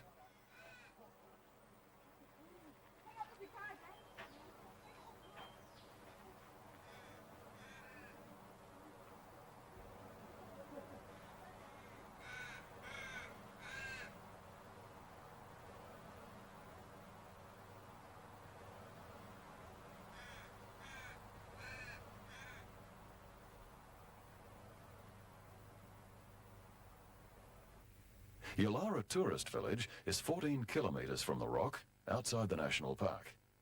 It's the only place where visitors can stay. More than 250,000 people come here each year. The village can accommodate 5,000 a day.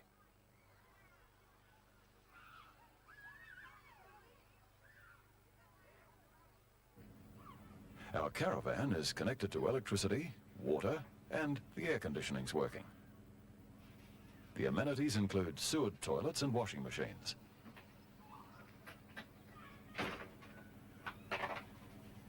Oh, what do you mean? It is good over there. The shower's beautiful and hot. Plenty of water? Yeah, quite nice.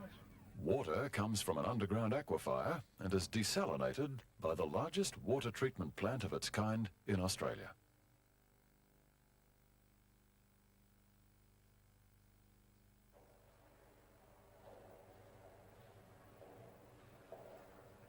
You can't help wondering what the early explorers, who suffered unbelievable hardship in this inhospitable land, would think of all this.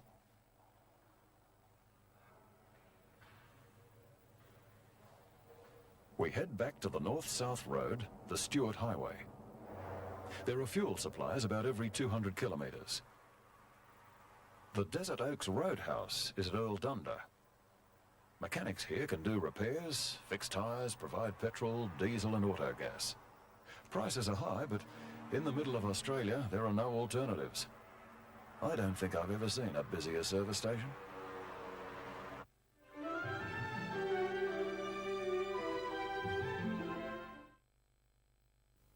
Australia's Most Wanted does it again. I received an anonymous tip-off. Somebody that had seen the show, and they informed us of where they thought the person was. Wanted for the abduction of a 14-year-old girl 3 years ago. Police pick up a man in a New South Wales caravan park after an anonymous tip-off from a viewer of the show. They recognised him on Australia's Most Wanted and called the cops. You could help catch a criminal. Watch Australia's Most Wanted, 7:30 Sunday on 7. You know, I was at this vice-regal do recently, and this diplomat's wife, lovely girl, well, the Patterson charm, you know, fatally attractive.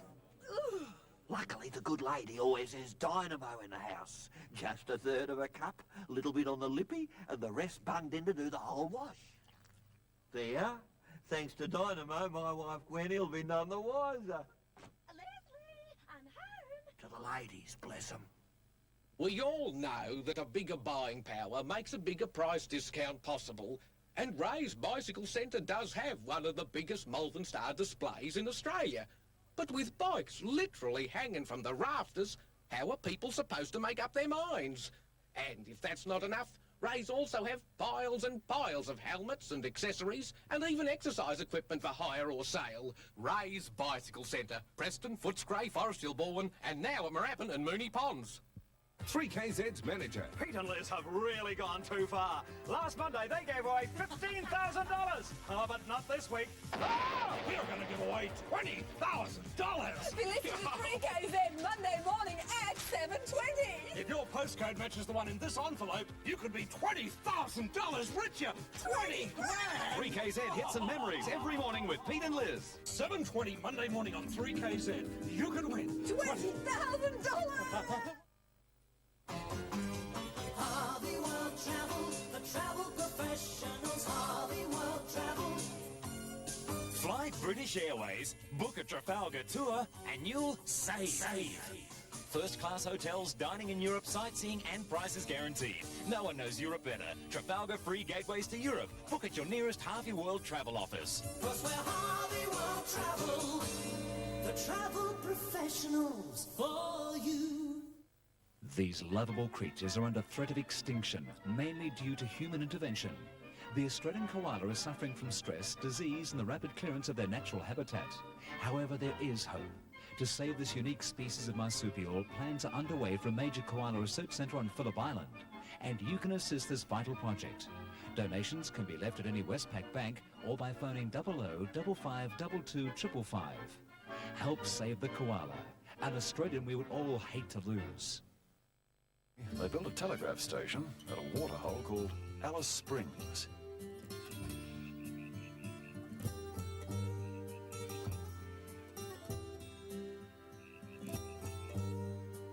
The restored buildings appear very much as they were when pioneering men and women worked Australia's telegraphic lifeline. A Common coach comes to collect the mail each day and brings visitors along for the ride.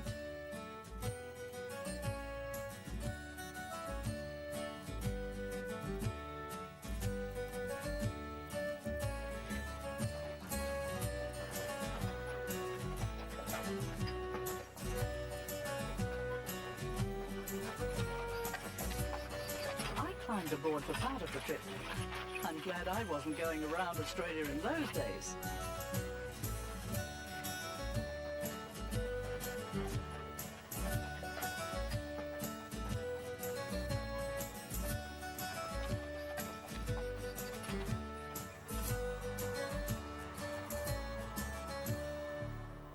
Today, the Alice is a thriving town with a population of more than 20,000. It's a modern oasis and a comfortable place to stay. In the caravan park, we have our own private shower and toilet. In the McDonald Ranges nearby, there are many colourful chasms and gorges. We're anxious to explore the land we've seen so often in photographs and paintings.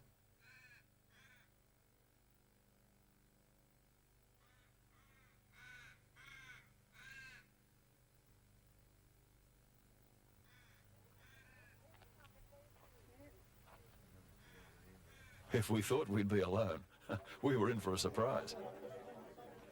People swarm like ants over these accessible scenic spots.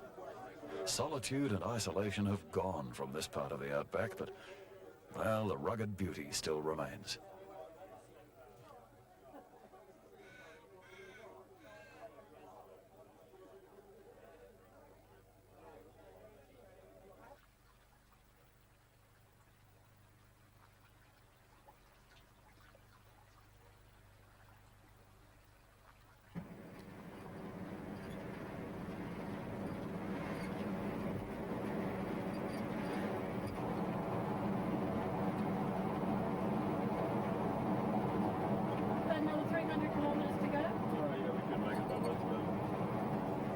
Then it's along the Arnhem Highway to Kakadu National Park, probably much better known around the world as Crocodile Dundee country.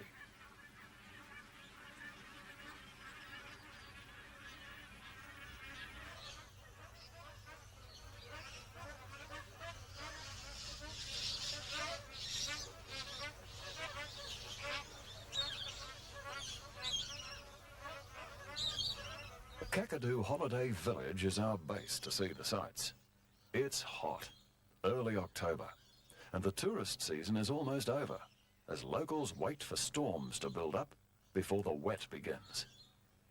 Sightseeing is best done early in the morning or late afternoon. In the midday heat, the shaded pool is a great place to relax. At Kakadu, this is the only place to swim. In the rivers, waterholes and billabongs, there really are crocodiles. Hundreds of them. Although food is normally plentiful, only a foolish person would invade their territory.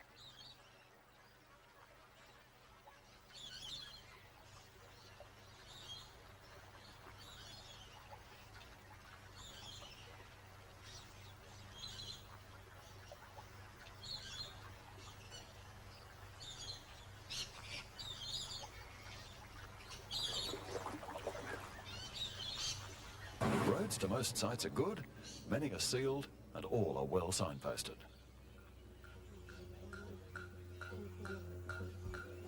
In Kakadu, the galleries of Aboriginal paintings may be the most ancient art in human history.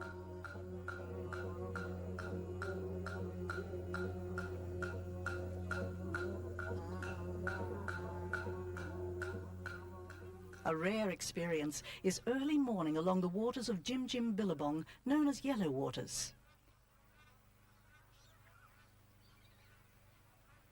The name Yellow Waters, well, that comes not from fields of lilies that grow here, as many people think, but towards the end of the dry, as the water really shallows, bright yellow algae grows on the surface of the water here, and at sunrise and sunset it really glows golden, which is not quite as romantic a vision as fields of lilies, but that's the truth of the name.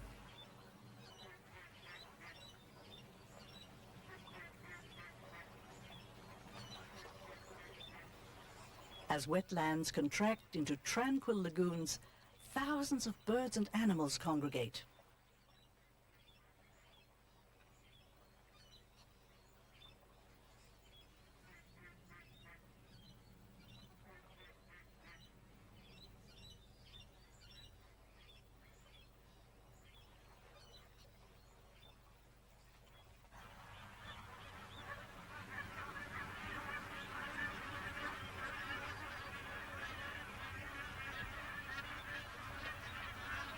Kakadu is a memorable place in a magnificent country. Our stay in the Northern Territory is over. We're heading for the remote Kimberley in Western Australia. The temperature is up in the 40s. The road is too narrow for vehicles to pass without running off onto the gravel edges, but the surface is good and there's not much traffic anyway. On the border, there's a quarantine checkpoint where most fruit, vegetables and plants must be surrendered.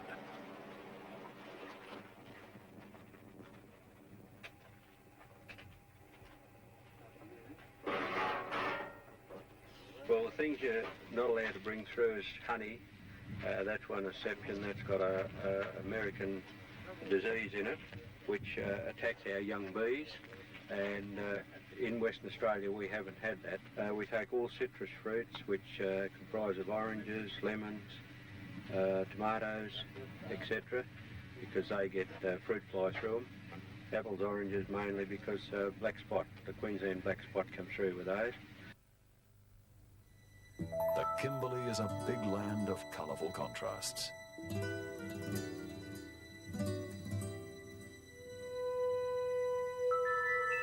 Ancient mountain ranges look over a parched landscape.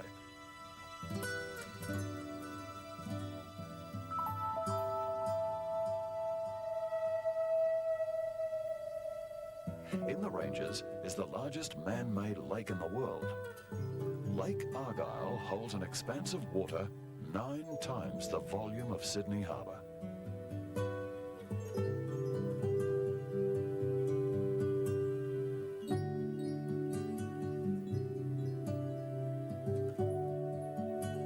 The lake supplies water for the Ord River irrigation scheme.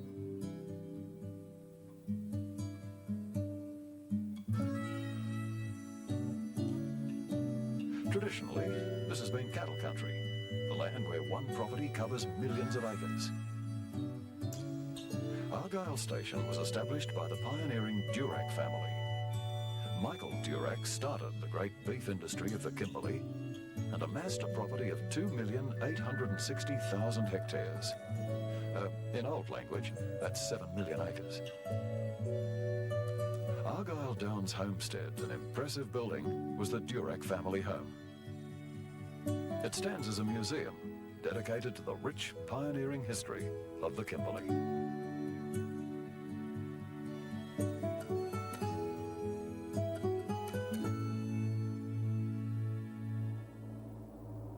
In 1979, the world's largest deposit of diamonds was discovered in the Kimberley at Smoke Creek. The expected production of industrial and gemstones is 25 million carats per year.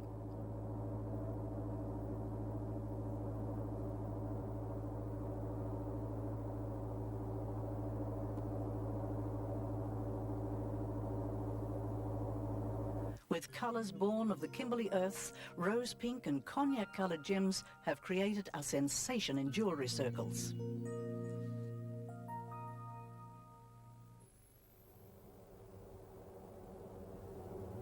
We refueled at Halls Creek and we're on our way again along an excellent road. This was the last section to be sealed, making the Around Australia trip possible all the way on a sealed road.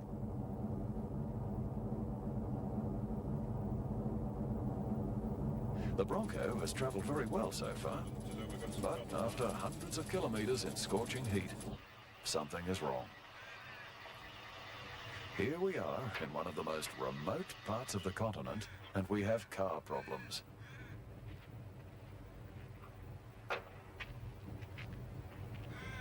Neither of us knows much about car engines, and with electronic fuel injection, there's a lot of high-tech motor under that bonnet.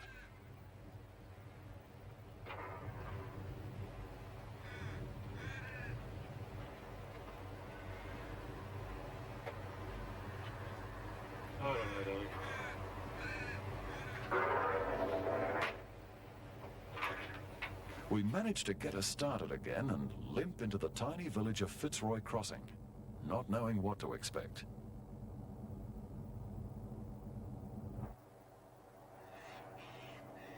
What do you do in a place like this when the car needs attention?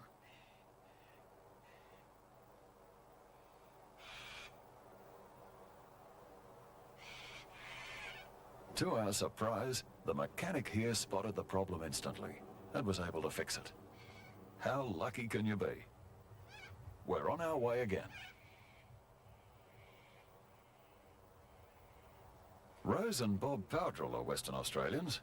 They're also making their way right round.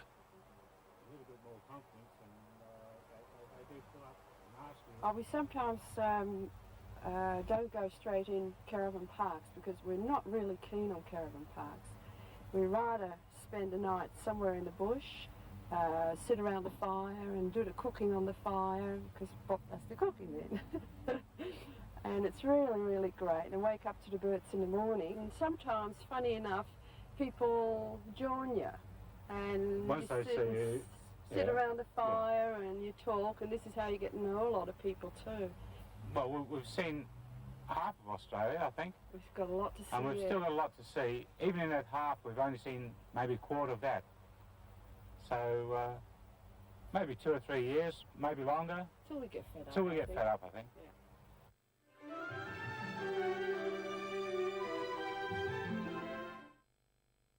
Tonight, the VFL plays here when the mighty Magpies take on the Fighting Bulldogs in round 1 of the Panasonic Cup. Live football action only on 7. All the business people spinning around the world, away from their family and friends.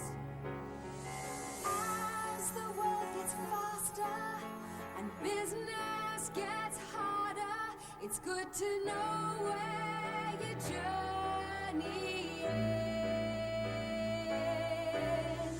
Soon you'll all be together once more. Welcome home. I know the feeling, I've been there before. No matter how far or how wide I roam, I still call Australia home.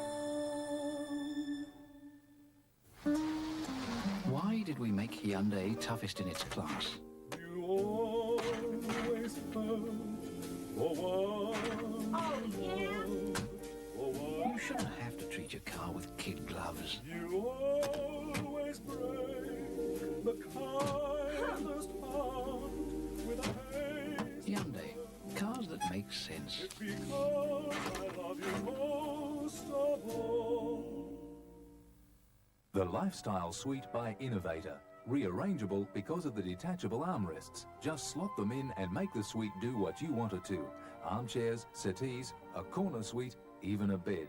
All covers, including the base cover, come off for cleaning, and for 9 years now we've supplied spare covers. Choose the look you want, summer or winter, traditional or modern. Simply brilliant, just like this coffee table which converts to a dining table. From Innovator, 565 Church Street, Richmond, opposite Bryant and May. If driving your car is shaking you up more than you'd like and it's driving you all over the road, your tyres are wearing out faster than you'd ever imagined, your vehicle is not only unsafe, but it could require a wheel alignment fast. Lubemobile, the mobile mechanics, introduces an exclusive new wheel alignment service, combining state-of-the-art technology with highly qualified specialists that come to you wherever you are. Dial away your wheel alignment worries and call Lubemobile, the front-end specialists. Next on Hinch. Diving down. Open main vents. Tighten your seatbelts or better still hold your breath, we're going down. Hinch cameras go aboard the HMAS Onslow. Where the wars broke out today, we're at ready state now. Up Periscope next on Hinch. Where every day mountains of iron ore are transported along some of the world's longest privately owned railways.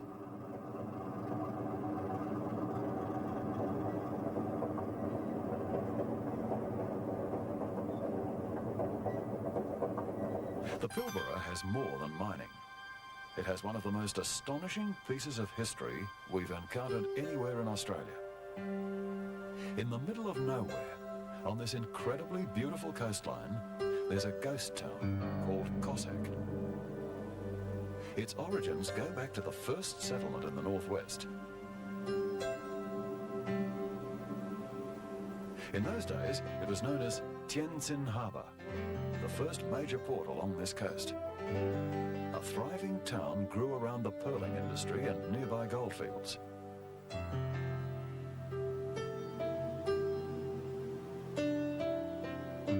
Fine public buildings were constructed from local sandstone. They were solid, substantial buildings, able to withstand cyclones sweeping in from the Indian Ocean. Eventually, when the pearling fleet moved further north and the goldfields were exhausted, the town died. It's slowly being restored, but for now, the sole occupants are a colony of noisy galahs.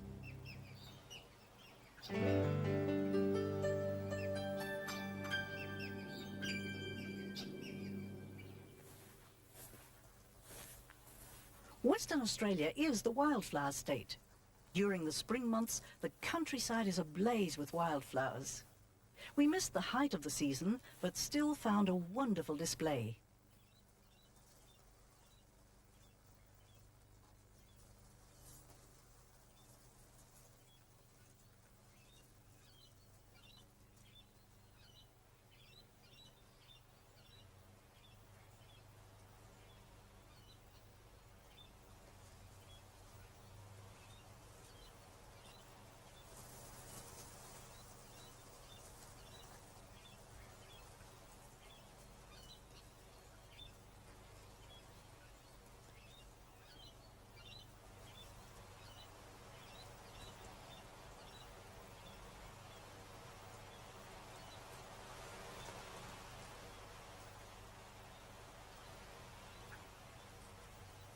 Now, we're going to look at one of the richest pieces of land in the world, Kalgoorlie and the Golden Mile.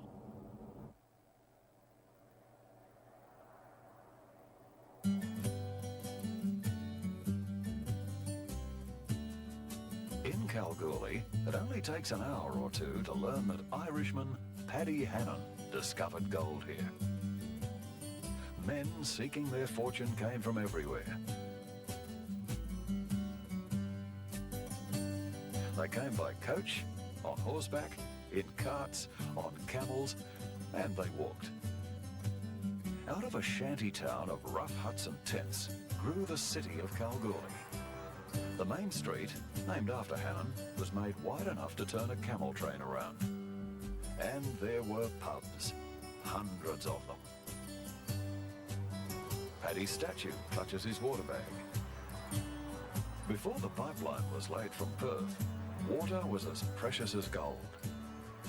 In what became known as the Golden Mile between Border and Kalgoorlie, hundreds of shafts were sunk by dozens of mining companies and millions of dollars worth of gold came out of the ground. And of course, this is what it's all about. This is what Kalgoorlie was built on and lives on today. The present production here in Kalgoorlie is a ton of gold a week, and that represents 80% of the Australian production and 20% of the world's. And that's the elusive metal that they're all looking for.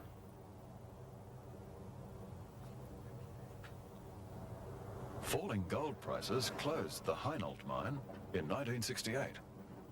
Now it's a tourist centre where visitors can make a tour of the surface and go below to the underground shafts.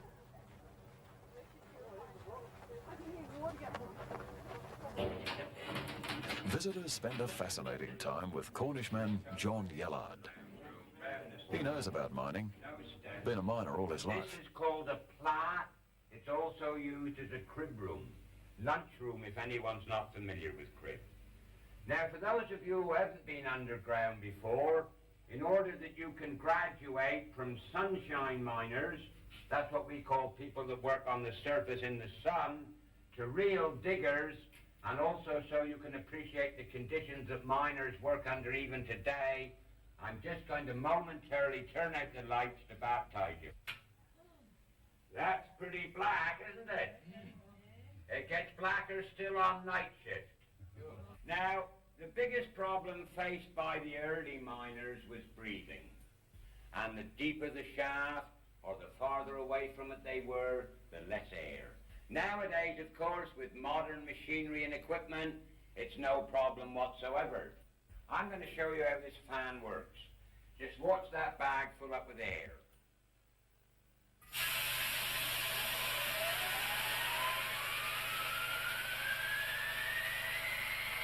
That, for obvious reasons, is called a screamer. Now the miner can breathe, so now he's got to be able to see. And that's known as a carbide lamp. The old Cornish miners, being used to the smell of rotten fish and didn't bathe more than once a year at Christmas time, they could stand the smell of that gas. So they used to wear it on a clip on their helmet. The Australian miners, being a little more sensitive in the nasal region, they couldn't stand the smell. So like the candle, they used to hang it up on the face they were working at. Men still work the underground, but with today's gold prices, a yield of around 5 grains per million can be profitable. So giant earth movers shift thousands of tons of earth from the open cuts.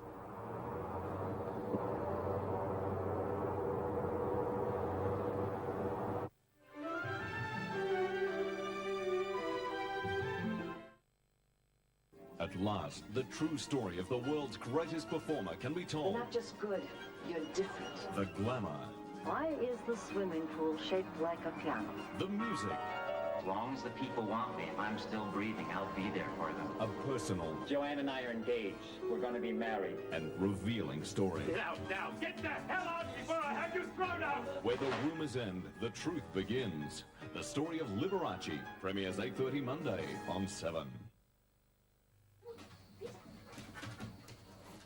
This summer, get tough on fleas. Exelpet Flea Liquidator. It kills more fleas than the leading flea collar. Exelpet Flea Liquidator. Don't just collar fleas, liquidate them. For over a decade, Dire Straits have been the biggest record and concert attraction in Australian music history. Now they've put it all together. Let's go down to the wall.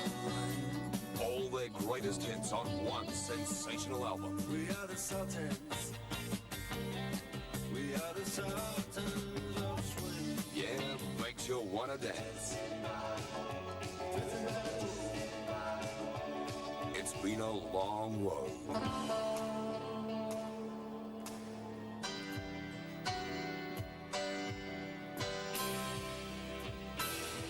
And for the love struck. A love-struck Romeo. Sing the streets of serenade. That ain't working. That's the way you do it. Money for nothing and your chicks for free. Money for nothing. 12 classic Dire Straits hits. Out now on record, cassette and CD. Put yourself here. You'll be doing it too. Pinching yourself to be sure it's true. Too good to be true. Mirage. Too good to be true. Mirage. This is too good to be true. To see, they say, is to believe, but this has got me looking twice. Could this be the Tropic of Paradise? Too good to be true, Mirage. Too good to be true, Mirage. This is too good to be true. I enjoy winning. It's a great feeling knowing that you've beaten the best. But for me, the most important thing in life is making the best of what you've got. That's why I don't smoke. No way. Gooley, we face the drive across the Nullarbor Plain, that daunting stretch of road that separates east from west. Only a few years ago, this was Australia's most adventurous journey. Now, it's a sealed road all the way. Most of the air highway runs south of the Nullarbor Plain.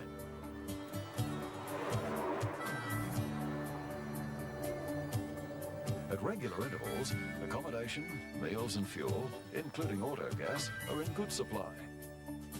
Oh yes, it's wise to carry fresh water in case of emergencies.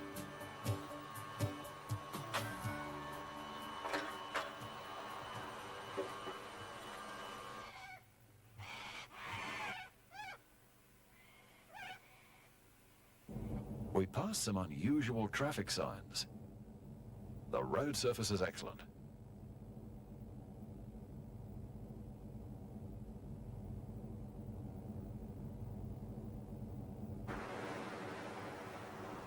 Rest stops give us the opportunity to stretch our legs and see the beauty of the Great Australian Bight.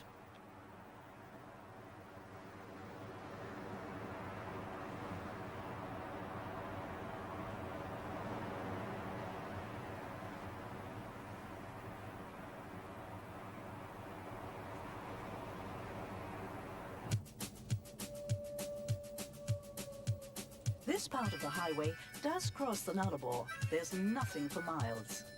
Emergency telephones are placed at regular intervals along the way.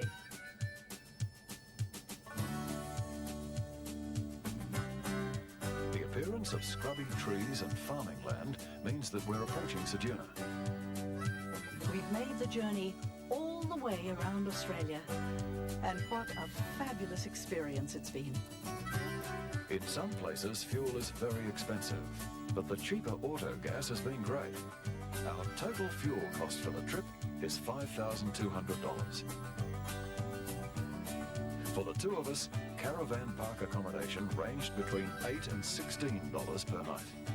Etty and I have been on the road nearly 8 months. We've travelled 33,000 kilometres and only touched the edges.